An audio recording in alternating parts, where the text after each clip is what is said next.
you. I don't really know you at all. We had one really nice conversation. We've corresponded a bit on email. I've read a lot about you, and as I said in the intro, my vibe on you is you are nothing but an extremely like upbeat, positive, like bright person. So I want to get like kind of dark and ugly for a minute, go the other direction. Sure. In back to a couple of the quotes that I read. You're about slaying inner demons. You went to boxing to save yourself from the dark side of life. I mean, what was there a dark side or a rock bottom for you, and what did that look like? So, oh well, there's certainly dark pieces from the past, things that I really didn't discuss with anyone. A lot of things I'd been through, growing up in a household with violence, being involved in a domestic violence relationship myself, things that I just really didn't want people to know about. And, and then the boxing, became, my salvation. And there were just so many beautiful things that I learned through the sport. But I think rock bottom, wow. I mean, I could say yes, the depression and the insecurity that I dealt with for so many years, this was something I hid from a lot of people because I was a reporter, kind of a hot shot in my town, and people viewed me a certain way. It was a highly respectable position, and I wanted people to have that image of me, but they didn't see the woman going home, crying, feeling insecure, hurting over the past, just trying to figure it all out on my own. So that just became like a really strange pull inside of me, because I knew that something inside of me needed to heal, but in order to do that, I needed to face it head on. And so boxing did have a parallel in that, and it makes sense that it transferred over. But, when you're in the ring with an opponent, you stay in the fight, you stay present, the only way out is through. And that started to transform, in my other areas of life, things that I had buried. And I realized the only way out of this is through, because if I keep denying these pieces of myself, I'm headed for some big trouble. I knew the depression was getting so bad. I knew I had to do something. And boxing did help me fight the depression, in that when I was boxing or training, you have to be 100% in that moment. There was really no room for anything else in here. And that's why I fell in love with it, because the boxing and the training became a respite from all my pain, from all my heartbreak. But then the minute I stepped out of that ring and came home, it was back again. So this went on for a while. And that was part of the process. And it's on the book, which is quite raw. I'm bloody honest, because readers know when you're lying to them. But I also knew the importance of it, because I realized that vulnerability is the one thing we all share. And I needed to be vulnerable, and I needed to tell my story, because I believed that it would help people. And so far it has. So I know I did the right thing. And it only took 20 years to write the book. That's how long of a process it was, and how much I had to battle in my head just to get it out of me. That's beautiful. And very quick plug before we get back to the story. John or Rachel just put a crawl up across the bottom of the screen while we're on here. And all of those out there watching can tell you how to get Alicia's book, Fighting Chance. I know it's available on Amazon. And if you email Alicia directly, Alicia@AliciaDoyle.com, she will tell you how to get an personalized autographed copy. That's really cool. So, Alicia, boxing was your outlet to slay the demons. I mean, you could have chosen needlepoint or gardening. Obviously, that wasn't going to do the trick for you. I want to get to a tough question in a second. First of all, I want to say I agree. I've told people my entire life, if you are living in your head and you need to get out of it, the two things I know how to do are go get in a wave and body surf it, or get in a fight, because you cannot think of anything else while you're doing those activities.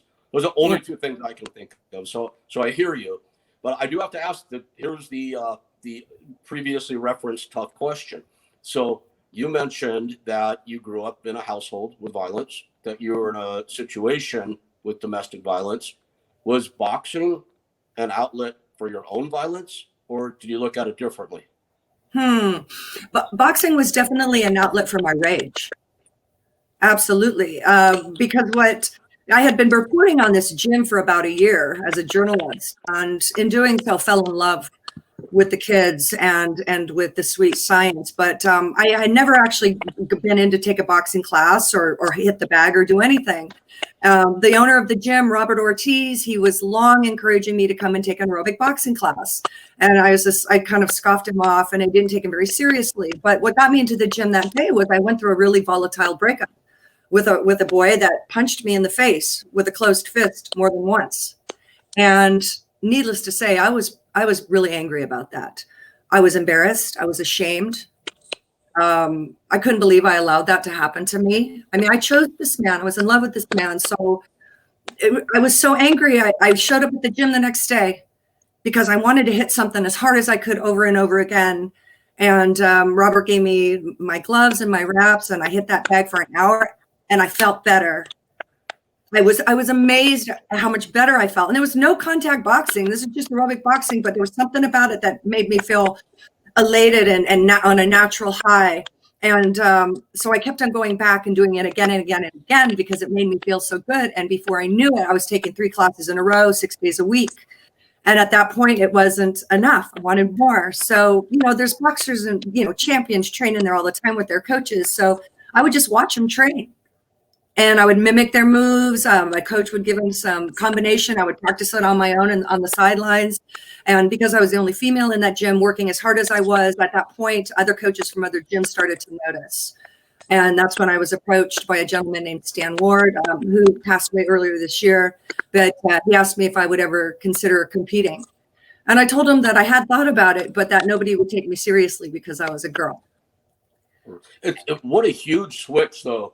I mean, I understand and respect cardio boxing. I actually owned the first mixed martial arts gym in the state of California back in 1997, and we had like 30 bags hanging from the big frame. Yeah. So we did all the cardio boxing, cardio kickboxing, and it's no joke going through a 45-minute class. I mean, it's a workout. But yeah, it is. That you know as well as I, better than I do. Jab, cross, hook, uppercut, whatever it is. The second you get in a ring, you're like, oh, wait, the bag didn't hit me back. Exactly. It's a whole different deal. Oh, yeah. Now, you mentioned that, and regrettably, it's sad that you were hit by your boyfriend. So you kind of you knew what that was about. But the first time you got in a ring and you got hit in the face, you remember that? Oh, yeah. I remember it like it was yesterday. And that's what, every fight, and I didn't win every fight, but I have a pretty good record for the time that I was in. But every fight is in that book, whether I won or lost. But of course, you cannot continue with boxing if you can't get in there with an opponent. So that's where I had an exhibition match. And that's all in the book where it's not supposed to count, right? An exhibition is supposed to be like practice. It doesn't go on your permanent record. Well, I tell you, this was a brawl. This was a war. And the girl I fought, Layla McCarter, she's an amazing woman. She still fights today. She's a multiple-time world champion now. But when I stepped in the ring with her, I was 28 years old and she was a teenager. And I didn't even know I was fighting that day until she walked in at the last minute. And then I heard through the crowd that she was a kickboxing champ. And as soon as I heard that, I was terrified. Mm-hmm. But I got in that ring. My coach was there. And then I had, guys from my gym, there to cheer me on, people from other gyms wanting to see me get knocked out. I had to get in there, right? And it was also initiation to see if I could even compete. Coach told me, he said, if you can't get through this, then, that's it. So I got in there and it was a war. I got a standing 8 count in the first round. And I just remember against you. Oh, yeah. All right. Yeah, the ref stopped the fight because I was getting knocked out. So and standing 8 is a chapter in the book about those 8 seconds, that barely mark time, those 8 seconds that feel like an eternity. And in those 8 seconds, you have to decide whether or not you can go on. And I did not want to go on. I was scared. I wanted to cry, but I ain't going to cry in that ring. So I kept going, and I don't even know how I pulled it out of me, but I did, and I lasted the 3 rounds. Layla was amazing, and not to put any spoilers out there, but I ended up, when I entered amateurs officially, I ended up facing off with her again, because back then there were so few women boxing at the time that whenever we had a national tournament, all the girls from all over the nation would show up at that one tournament because it was the only place that would host girls. So it was very normal for a girl to fight a girl more than once in amateurs. Sure. That's first standing 8 you're describing. When you made the decision to go on, that's like a life altering moment. Can you imagine now, looking back, if you had decided otherwise, your life would have been so much different now. And I think that's a good metaphor for like pretty much every challenge you face. Yeah. We have a decision to make with every challenge we face. Do you take it on, or do you fold? So man, I'm just saying it to say good for you. Good decision. Yes, and every subsequent fight after that, I was terrified in every single fight, but I had a really good poker face, so nobody knew it. But that was a battle as well, and a mental battle. But like any athletic sport, especially boxing, it makes you mentally strong. The stronger the body becomes, the stronger the mind becomes. Everything translates. So, yeah, getting through that battle, getting through that war was a turning point for sure. But I tell you, I feel like I've been in a standing 8 count since March. Like we all been in a standing 8 since March. So it's like, what are we going to do? Are we going to quit? Or are we going to keep going and finish this thing? Because I believe the only way out is through. So that's how I look at it now. It's like, yeah, I'm in a big, long standing 8, but the only way out is through. Thank you for that. Yeah, without question. I mean, we know that, it's proven already only 9 or 10 months into this that, mental illness is, at an alarming all-time high. Yes. Suicide, attempted suicide, the rates are, absolutely up there. And as you've talked about, I don't know if you're predisposed to depression, but you suffered through a lot of it. So you're now in Ventura, you're home. Do you live alone? I do. I do live alone. So you're in Ventura, you're alone. No one else is in your home. Those moments come up. What do you do I'm assuming they come up for all of us. Oh, it came up yesterday. But what'd you do? How'd you get out of it? Oh, I sit with it. I sit with the discomfort. And sometimes it can take 10 minutes and sometimes it can take 3 hours. I do not check out. It would be easy to check out. Medical marijuana is very easy to get here. That you could buy alcohol anywhere. I could easily check out, but I don't. I sit with the discomfort and I examine it. And it's a very difficult thing to do. And I don't know if I would recommend it because I am predisposed to depression because of my family genetically. That's a tough one, sitting with it. I understand what you're saying. I get it. But man, you got to be strong. Oh, it's hard. And come out the right side. That's a tough one. Correct. And my faith is really strong. Thank God. Because there are times when I will be sitting there praying to God to help me through it. Yep. I did have a suicide attempt when I was a young girl, and that's in the book. So when those thoughts come flooding back in, I recognize them and I know that's not an option, that I'm just, I don't want to kill myself. What I want to kill is this feeling and this pain of whatever it is I'm feeling. So, first, it's a lot of examination and self-awareness, but it's difficult because I don't usually talk to anybody. I do have like a couple, if I feel like I'm about to jump off a cliff, I'll call my brother. But I pray to God and I just get me through this. Shed your grace on me. I'm in pain. I tell God I'm suffering. Help me get through this. But it's rough. Especially when, my depression spell sometimes it can last for days. And I just make sure I keep doing the right thing, that I eat well, very nutritious foods, that I go on my walk. I have to do my workout every day or I would snap my calf. And just doing all the right things and also understanding that I'm only human and we're in a time of unprecedented fear. So what I'm feeling is normal. And so I do tell myself these things, but it's rough. Yeah. It's good to give yourself a break in those times for sure. One thing I like to do, John's probably rolling his eyes because he's heard this a million times, but one thing, if I'm feeling it, I don't know about you. I spend too much time on social media. My excuse is I need it for work, and I do. That's partially true, not entirely. But I'll look for somebody, friend or someone I don't even know, who's put it all out there that's having a really bad time, and I'll reach out to them. And I find that by helping somebody else with what they're going through helps me. Just a thought. I mean, and then you have connection also. Because I like you're absolutely right. You're absolutely right. You know, taking the focus off of, because all this stuff that I was, it doesn't exist. It's not real. It's in my head. And I know this. So it's good that I know that on a logical level. But yes, pivoting, I'm helping somebody else. You know, thank goodness I am still involved at Kid Gloves Boxing. I'm a volunteer coach. So I work with these kids still, and that always gets me out of it. That always gets me out of it. If I can muster up the strength to even get out of my apartment and go there and coach. There have been a couple of times where I've been so down, and I don't want those kids seeing me that way. Sure. And it's an energy thing. I know that even if I try to mask it, you know, they're not stupid. They're going to know. So I do avoid them when I'm feeling that way. I don't want them to see that. I want them to see strength. That's very important to me. But you're right. That always gets me out of my head. You know, helping another person. And helping the kids. Is this the Kid Gloves program you're talking about? Yes, it's still around. They're still there. And I'm a volunteer coach now. But before, when that's the gym I trained out of. That was where my training camp was. So you're in an elevator now, because you know the term. You live in Southern California. We all know the term elevator pitch. What's the 30-second elevator pitch on Kid Gloves? What is it?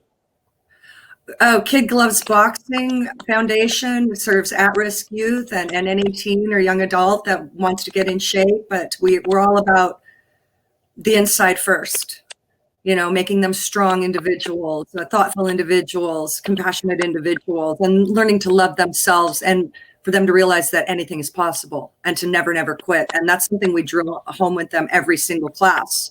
There's a beautiful thing we do at the end of every class with the children, and there could be 4 children or 20 children, but it's a water bottle. It's a scrappy little piece of crap water bottle. That's all it is. But we call it the bottle of confidence. And we pass it around. We make each kid hold this bottle, and they stand up and they say, "This is the bottle of confidence." It means never, never quit. Anything is possible. Believe in yourself. And then they hand it to the next child, and they have to say it again. They have to stand up and say it again. And it's very, very powerful to make them do it every time. And Kid Gloves is an accredited nonprofit, yes? Yes. We have the Kid Gloves Boxing Foundation is a nonprofit. Okay. And how can we learn more about it? Where will we look? We have Kid Gloves Boxing on Facebook and on Instagram, Kid Gloves Boxing.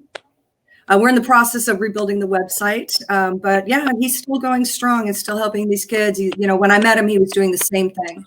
When I met him 20 years ago, Robert Ortiz, that's, you know, what opened my heart to him, because I saw what a wonderful person he is. And I was shocked to find that some of the greatest gentlemen I ever met in my life were boxers. And, you know, I met through the sport. They're very calm, very sweet men. They look like scary, but they're the sweetest, softest, most vulnerable men I've ever met. Vulnerable. That's a great mission. And, you know, I've seen so many times the positive effect that boxing and the combat sports can have on kids in trouble. And I screwed up because I gave John the wrong URL for Kid Gloves. We have it up on the screen as facebook.com/Kid Gloves. So people out there, it's Kid Gloves Boxing on Facebook and Kid Gloves Boxing on Instagram if you want to hear more about it or see more about it and help to support the mission. Thank you. Thank you so much. No, of course. Now you're a boxer. You're a lot of things, but first and foremost, you're a journalist. Is that correct? Yeah. Yes. I've been a journalist for about 30 years. And I know you've written, as your website describes, thousands of articles, literally, and you specialize in good news. That's a quote unquote. What does that mean? That means I only write about people and efforts that have a positive impact on the world and in their communities. And I was able to go on that mission when I went freelance, because when I was working as a newspaper reporter on staff at the Los Angeles Times, San Diego Union Tribune, Daily News, I worked for some of the biggest metropolitan papers in Southern California. And as a reporter, I had to take the assignments they gave me. And I covered like crime. You know, there were some tough beats where not every story was good. So I decided that when I went freelance that I was only going to write the good news, because when I would report on stuff like tragedies or heinous things that people have did to each other, it didn't make me feel good. And I knew that whoever reading it wasn't going to feel good either. And I also knew that God gave me the gift to write for a reason, and he wanted me to use it for good. So that's why I decided when I went freelance in 2000 that I was only going to report on good news. And it works. There's a lot more good news out there than there is negative news. That's a great, and the funny thing is, it's an interesting statement. Because I'm going to go with you on that. I believe it. I would bet you most people won't believe that though, because for whatever reason, we're drawn to the bad stuff. As you know, there's all these sociological studies that watching the news, especially local news, murder, mayhem, it contributes to depression and whatnot. Absolutely. But for some reason, we're drawn to it. I avoid the local news like the plague, and up until last year, I didn't read national news either. Sadly, I admit now I'm a little addicted to the national news. Sure. Well, I'm going to say because it doesn't matter. There's really no good reason for it. But when it becomes too much for me, there's a website I love going to. You ever heard of goodnewsnetwork.com? I believe I have, but I got to check that out. That's great. It's the greatest thing. You log on to Good News Network, and it's just nothing but good news and good stories and uplifting stuff. And talk about switching your mind fast. That's right. Wow. That's right. So your website talks about some of the people, inspirational people that have a positive impact on this world. That's a descriptive phrase for the type of person you interview. And it doesn't name any names, but I have a question for you. Because I'm probably I'm going to be jealous here if the answer is yes. You interviewed a man born without arms and legs who gives motivational talks. Was that Nick Vujicic? Yes. You got him. John, did you hear that? She got him. We can't get him. I may have to ask for your help. He's amazing. I love that guy. He's my hero. Yeah. Oh, yeah. I can recall that assignment like it was yesterday. It was during the National Day of Prayer, and he was the keynote speaker. And there was not a dry eye in that place. It was remarkable. He is unbelievable, and he has a huge ministry now, and deserves it. Yes. Yeah, for anybody watching this on YouTube or listening on podcast, I don't want to say if you think you have problems, because that sounds like it makes light of whatever it is you're experiencing. We all have our own experience, and they're all heavy, and I understand that. But this guy Nick Vujicic, wow, born as the description said with no arms, no legs, had a horrible time in school, thought his life was over, tried to kill himself, and now I talked about you and my impression of you being just inherently a very positive person and bright light. This guy personifies that. He's got a hot wife, beautiful kids. Yeah, it's great. I got to put it that way to make light of it a little bit. But so for when we think we have problems, it's always inspirational to look to somebody like that, certainly. And kudos to you for seeking out that sort of guest. That's our quest here. We look for people that have really been through it, that have come out the other side, and have something helpful to impart about that might move even one person out there. And that's very much the reason why I was drawn to you and your story. So there's not a question in there. I just wanted to say it. That's all. Well, that's wonderful. Well, yeah, I believe it was no coincidence that you and I connected, and this is serendipitous. We were meant to do this, so I appreciate you doing this for me. Absolutely. So what's next in your life, assuming the world returns to normal, and prior to it returning to normal? What's hot for you right now, and then what comes up next? Well, I'm super excited because on April 6th, I signed a movie deal based on my book with a woman named Slavika Bogdanov of Empowering Entertainment. And she's marvelous and brilliant. So that was an incredible blessing and something I didn't expect. So right now that film is in development. We are still looking for investors, but it's moving along very, very quickly. So I'm super excited about that. I do go to kid gloves and coach when I can. I still do that, keeping in mind it's very strict social distancing, of course, but I need to be around those kids. So I do that.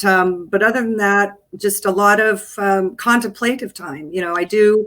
I do meditate every day. That helps tremendously. So I make sure I do that. That's part of my, just overall health, along with diet and nutrition and working out. But it's just a lot of it is just quite solitary, and I'm an introvert anyway. So I think that's why I'm not completely cracking up about it. Yeah, I can relate to that. Yes, absolutely. Yeah. Oh, cool. Wow. I think there's so much to talk about. All right, let's get personal for a second, because I know Okay. people are going to be wondering about this. Do you have a man in your life? Is that something you don't have that is in your future, or are you just completely over it? I do. I do. I have a boyfriend who lives in Reno, so it's long distance. But what's sweet about it is that he was a boy that I dated when I was 16 years old.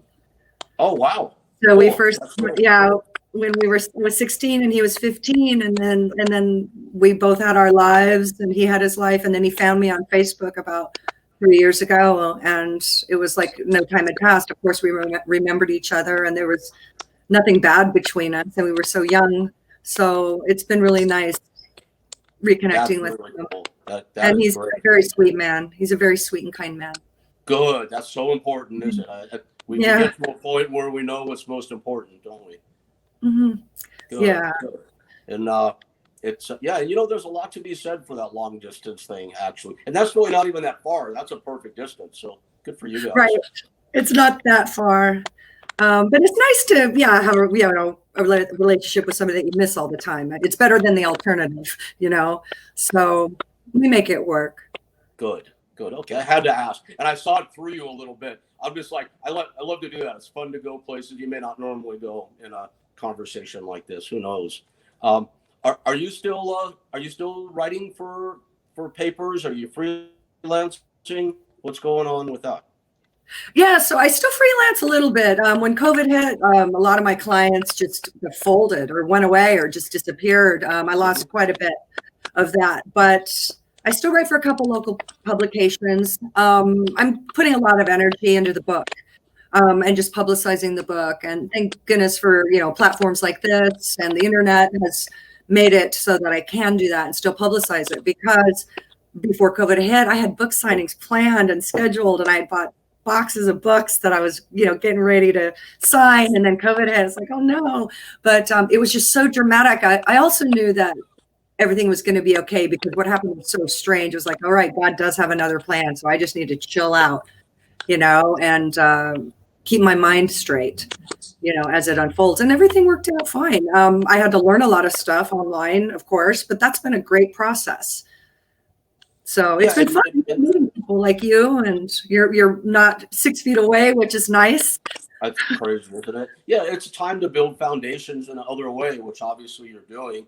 And the book signings and speaking engagements and all that will come back, but you'll be better prepared for it now. So it's funny, there is a blessing in everything. I think doesn't always seem like it when it's happening right at the time, but I think looking back, we can find what the advantage to it all was. Absolutely. And I think one of the best things about this is it's given me time to contemplate, because we're forced to stay at home. They really don't want us out. I mean, there are signs around here that say if you're not wearing a mask, you can be cited. Well, the cops aren't enforcing that, thank goodness, because I think that'd make everybody pretty upset. But it's just been a time to contemplate and to be self-reflective, and being forced to really, be forced into this isolation. But it's been great. It's been hard sometimes, but it's been quite wonderful, because I know that I've had a lot of personal growth in this time. And I'm sure a lot of other people have.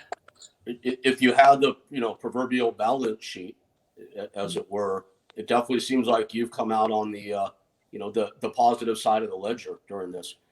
And what I mean by that is you're doing for yourself, you're bettering yourself professionally, emotionally, the whole 9 yards. And God knows there's a lot we can do to take advantage of that.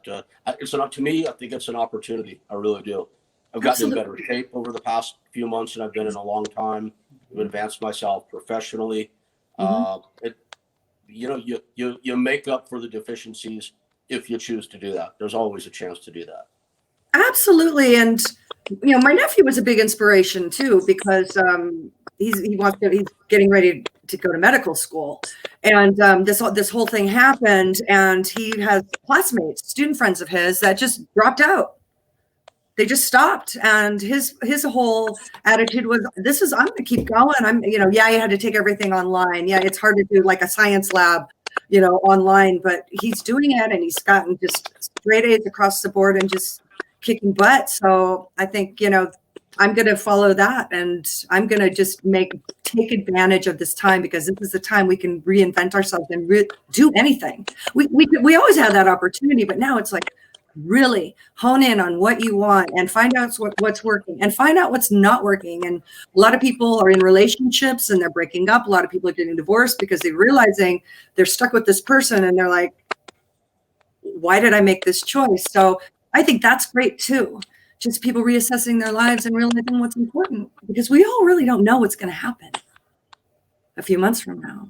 You know what? I love all the people that are experts, because God knows all you have to do is go on Facebook to find 100 people that you know personally that are experts about what's going on right now. And the only thing I know for sure, I believe, is that none of us know anything.